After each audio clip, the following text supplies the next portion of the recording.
Bismillahirrahmanirrahim. Assalamualaikum warahmatullahi wabarakatuh. Perkenalkan, nama saya Linda Sulistiawati dengan NIM 23810102004. Mata kuliah Sejarah Peradaban Islam Modern. Di sini saya akan menjelaskan tentang sejarah peradaban Islam modern di Mesir. Materi yang pertama yaitu sejarah peradaban Islam pada masa dinasti Fatimiyah di Mesir. Mesir adalah suatu negara yang sebagian besar penduduknya ada di bagian timur Laut Afrika, yang mana Mesir menjadi salah satu negara maju di Afrika. Nah, disintegrasi pada masa ini muncul ketika masa kekuasaan masa dinasti Abbasiyah yang terletak di Baghdad mulai mengalami kemunduran. Disintegrasi pada masa ini timbul berbagai macam dinasti kecil, yang mana dinasti kecil tersebut berdiri sendiri dan memisahkan diri dari dinasti Abbasiyah. Nah, dinasti Fatimiyah ini salah satu dinasti yang berdiri sendiri dan memisahkan dari dinasti Abbasiyah di Baghdad. Dinasti ini muncul di Afrika bagian utara pada akhir abad ketiga Hijriah, yang mana kekuasaan ini dipimpin oleh Ubaidillah Al-Mahdi. Nah, Ubaidillah Al-Mahdi ini mempunyai keyakinan mazhab Syiah Ismailiyah. Kaum dinasti Fatimiyah beranggapan bahwa mereka ini merupakan garis keturunan Nabi melalui Ali dan Fatimah, lalu melalui garis keturunan Ismail, putra dari Ja'far As-Shadiq. Dikarenakan Daulah Fatimiyah ditemukan oleh Ubaidillah Al-Mahdi, ada yang berpendapat bahwa nama Daulah Fatimiyah ini kurang tepat karena tidak ada kaitannya dengan Nabi, dengan keluarga Rasulullah SAW, yang mana menurut Syiah mazhab Ismailiyah disangkut pautkan dengan Fatimah binti Rasulullah SAW, yang mana Fatimah juga merupakan istri dari sahabat Ali bin Abi Thalib. Kelompok Syiah Ismailiyah yang ada di Afrika Utara yang terjadi pada tahun 909 Masehi mengusulkan gerakannya, sehingga Ubaidillah Al-Mahdi memproklamasikan berdirinya dinasti Fatimiyah, yang mana memisahkan diri dari dinasti Abbasiyah. Khalifah Mu'izz Ibnillah memindahkan ibu kota dari Tunisia menuju Al-Kairo atau sekarang itu Kairo Mesir, yang terjadi pada tahun 362 Hijriah atau 973 Masehi, di tahun yang sama yang disahkan di Masjid Al-Azhar. Dinasti Fatimiyah berkuasa kurang lebih dari 297 sampai 527 Hijriah. Wilayah yang dicakupi oleh dinasti Fatimiyah ini sebagian besar berada di Mesir. Dinasti Fatimiyah ini mempunyai 14 pimpinan. Yang pertama Ubaidillah Al-Mahdi, yang kedua Abu Al-Qasim Muhammad, Abu Thahir, Abu Mansur Nazar, Abu Ali Mansur, Abu Al-Hasan Ali, Abu Tamim Ma'ad, Abu Al-Qasim Ahmad, Abu Ali Mansur, Abu Al-Mainun Abdul Majid, Abu Al-Mansur Islam, Abu Al-Qasim Isa, yang terakhir itu Abu Muhammad Abdullah. Itu 14 pimpinan pada dinasti Fatimiyah. Selanjutnya yaitu kemajuan peradaban Islam pada masa dinasti Fatimiyah. Yang pertama adalah dalam bidang administrasi. Nah, sistem administrasi pemerintahan yang berlaku di dalam dinasti Fatimiyah yaitu seorang khalifah sebagai pemimpin kepala negara yang berwenang melantik dan memberhentikan jabatan-jabatan yang berada di bawahnya. Nah, menteri negara juga terbagi menjadi dua, yaitu ahli pena dan ahli pedang. Kedua, dalam bidang sosial, kebanyakan Khalifah Fatimiyah memiliki sifat moderat dan memperhatikan ke arah urusan agama dan muslim. Pada masa ini, penganut agama Kristen di Mesir diperlakukan secara bijaksana, kecuali Khalifah Al-Hakim. Nah, penganut Kristen Kopti dan Amerina mendapatkan perlakuan yang sangat amat pantas dari pemerintahan Muslim. Bahkan pada masa pemerintahannya Al-Aziz, mereka lebih banyak diuntungkan daripada umat Muslim, yang mana mereka mendapatkan jabatan tinggi di istana. Kemudian pada masa Al-Muntasir dan seterusnya, mereka hidup dengan amat sangat damai dan makmur. Selanjutnya yaitu perkembangan ilmu pengetahuan dan kesusastraan. Pada masa dinasti Fatimiyah ini kurang produktif dalam menerbitkan karya tulis dan para ulama besar, kecuali dalam jumlah yang kecil. Nah, para khalifah mendirikan lembaga pendidikan yaitu Al-Hikmah yang menjadi prakarsa terbesar di bidang ilmu pengetahuan dan astronomi. Maka dari itu, beliau mendirikan sebuah lembaga yang digunakan untuk observasi di Bukit Al-Makatam. Para pemimpin Fatimiyah juga menyukai berbagai seni, termasuk seni arsitektur. Mereka menjadikan ibu kota menjadi ibu kota yang indah dan megah. Kemunduran dinasti Fatimiyah. Yang pertama adalah perilaku Al-Hakim, yaitu pengganti Al-Aziz, yang kejam menjadi awal kemunduran dinasti Fatimiyah.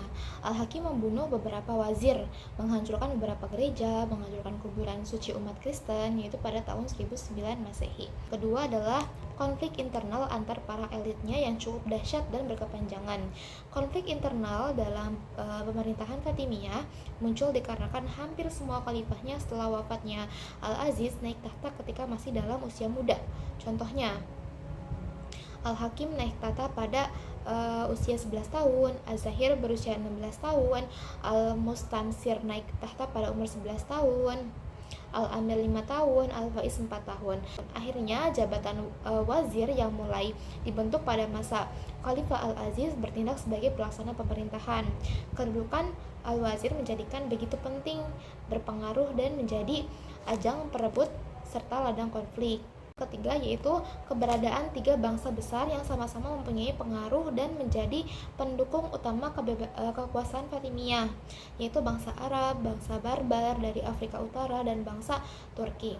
Di saat khalifah mempunyai pengaruh kuat, ketiga bangsa ini dapat diintegrasikan menjadi kekuatan yang dahsyat. Akan tetapi ketika khalifahnya lemah, maka konflik ketiga bangsa itu pun menjadi dahsyat untuk saling berebut pengaruh dan kekuasaan. Yang keempat yaitu faktor eksternal yang juga ikut mempercepat kehancuran dinasti Fatimiyah, seperti rongrongan bangsa Normandia, Banu Saljuk dari Turki, dan Banu Hilal. Kemudian Banu Sulaim dari Najd yang menguasai sedikit demi sedikit terhadap wilayah kekuasaan Fatimiyah. Selanjutnya yaitu perkembangan ilmu pengetahuan pada masa dinasti Fatimiyah. Yang pertama adalah bidang bahasa dan sastra.